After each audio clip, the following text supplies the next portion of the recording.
Jadi begini, kali ini saya bakal memberitahukan cara agar Linux atau server Linux yang kita gunakan dapat di-remote atau dikendalikan dari jarak jauh. Caranya, kalian menggunakan layanan atau perangkat lunak software SSH. Nah, langsung saja mulai. Kemarin, ya, di beberapa video yang lalu, saya memberikan cara untuk menginstal Linux. Nah, sekarang kita masuk pada konfigurasi Linux-nya agar bisa dikendalikan dari jarak jauh melalui komputer lain. Nah, di sini pertama-tama ya, pertama-tama yang perlu kalian pastikan itu IP untuk perangkat Linux ini dan perangkat komputer yang digunakan untuk SSH nanti atau meremote. Nah, jadi begini. Untuk Linux ini, saya bakal atur IP-nya static.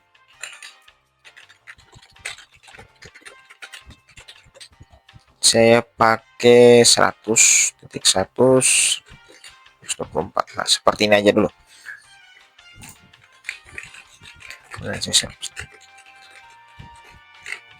Nah, jadi topologinya itu seperti ini ya. Saya gambarkan dulu.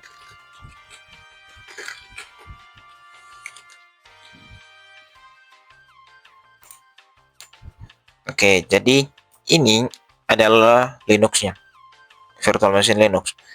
Dan ini adalah si komputer atau perangkat yang bakal digunakan untuk meremote Linux itu tadi.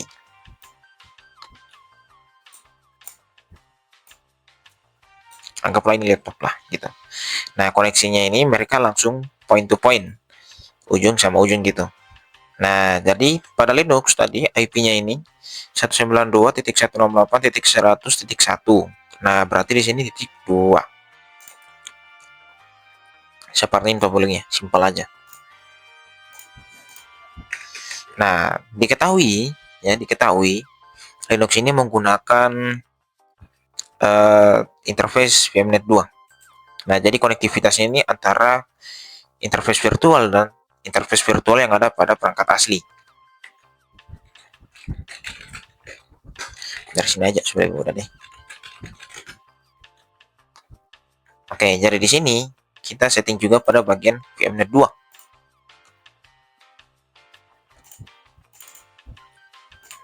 Untuk IP diatur lagi. Oke. Nah, di sini tidak memerlukan gateway dikarenakan koneksi hanya point to point, ujung ke ujung, Linux ke komputer asli. Nah, seperti ini. Oke, saya bakal lakukan tes konektivitas. Oke, jadi komputer ini telah terhubung dengan server Linux, ya. Kemudian server Linux-nya juga ini atau virtual machine Linux-nya juga ini harus bisa terhubung dengan komputer asli. Ya, dan ini sudah terhubung. Nah, jika ingin menggunakan SSH, yang pertama-tama SSH-nya itu harus ada di Linux ini. Kalau di Windows, ya, kebetulan komputer yang saya gunakan ini adalah Windows, secara otomatis kalau tidak salah Windows sudah memiliki layanan SSH. Berarti sisa di Linux ini saja. Nah, pertama-tama kalian perlu mengatur ini repositorinya. Nah, repositorinya ini masih menggunakan yang ISO atau DVD kemarin yang digunakan untuk menginstal. Kalau kalian ingat, pada proses instalasi, video instalasi itu ada pemilihan perangkat yang akan diinstal. Salah satunya di situ adalah SSH server, ya. Kalau sudah seperti ini biasanya begini. Kalau begini kalian hapus tanda pagarnya dan ini bakal menyala nih. Nah, kalau sudah begini kalian save aja. Ctrl S baru X. Ada banyak sih cara save konfigurasi file, namun gitu yang cepat. Oke, lanjut lagi. IP udah benar. Nah, sekarang kalian install yang namanya Open SSH Server. Oh, sorry.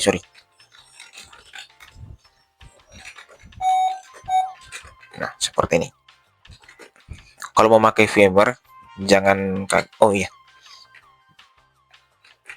di sini jika kalian perhatikan disknya ini ya atau ISO-nya ini harus kalian nyalakan dulu. Nah,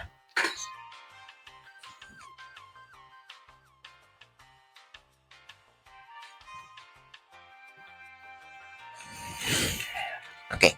Nah, sekarang untuk SSH-nya sudah terinstall.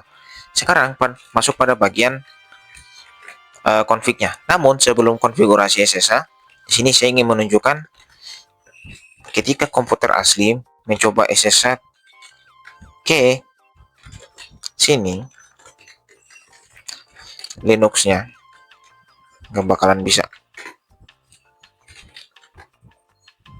Oh iya, kan ini SSH-nya sudah berjalan, jadi dia bakal bisa menerima permintaan SSH. Oke, kita sudah menginstal aplikasi SSH-nya tadi. Nah, oke, pertama-tama ya, yang perlu kalian lakukan itu mencoba SSH terlebih dahulu. Jika kalian langsung mencoba SSH ke root atau user paling atas yang memiliki banyak privilege, itu nggak bakalan bisa.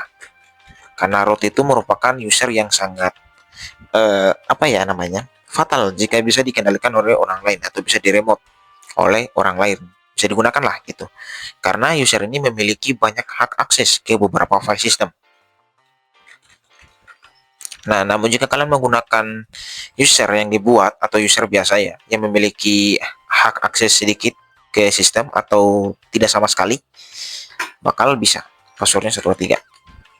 Oke, di sini sudah berhasil kita melakukan remote ya. Nih, jadi sama nih, sama ya kan? Ini Linux, ini juga Linux. Tapi ini kan Windows, tapi remote mengendalikan Linux. Jadi gini. Tuh kan, sama kan? Tuh. Titik satu berarti ini si Linux. Nah, namun gimana caranya jika ingin SSH root? Caranya itu kalian setting lagi file SSH yang ada pada Linux. Nah, kemudian kalian pilih pada bagian ini. Untuk list and address ini opsional sih, karena secara default Linux ini bakal mendengarkan ke semua address. Namun jika dinyalakan aja ya, ini artinya menyala ya, dapat dibaca oleh sistem, dan ini tidak akan dibaca oleh sistem. Nah, tapi yang terpenting, yang paling wajib adalah menghapus yang ini, terus hapus yang ini, ganti menjadi yes. Seperti ini sudah cukup. Kalian save, kemudian service SSH restart SSH-nya. Nah, ketika mencoba SSH menggunakan root kembali ya, SSH menggunakan root kembali telah bisa 123. Nah, tadi itu saya tidak salah password ya, saya tidak salah password tadi. Nih, sekarang root tidak bisa digunakan atau di remote dari jarak jauh atau dari komputer lain. Nah, saya bakal lihatkan jika saya tidak setting untuk file tadi. Ini kan artinya permit root login yes. Izinkan login sebagai root dari koneksi SSH. Yes, berarti diizinkan root. Jika ini dimatikan, artinya root tidak diizinkan masuk. Maksudnya, login sebagai root dari perangkat lain itu tidak diizinkan. Saya save, kemudian service SSH restart.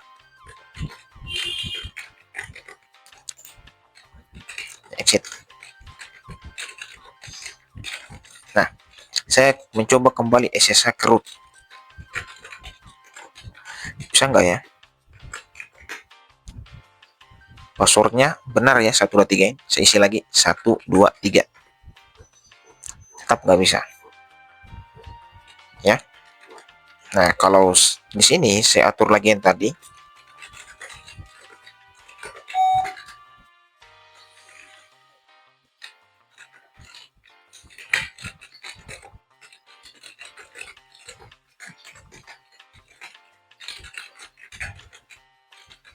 Saya masukkan kembali passwordnya 123. Malah permission denied, public key password. Oke, saya ulang lagi. Ini masih koneksi yang tadi itu. Nah, sekarang sudah bisa. Nah, jadi seperti itulah caranya.